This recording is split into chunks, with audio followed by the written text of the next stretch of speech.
Okay, I'm setting up a propane furnace here, horizontal mount furnace.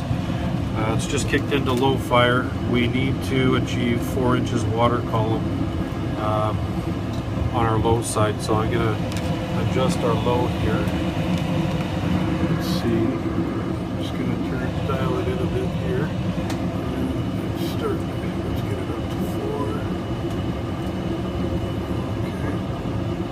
Alright, so we have 4. There you have it. Flame looks okay. There. So I'm just going to have to wait till probably about 15 minutes or so till it gets up to high fire, and then we have to dial in our high side on high fire to we need a 9 inches water column, and there you have it. That's how you set up your outlet pressure and your gas valve for a propane furnace. Thanks.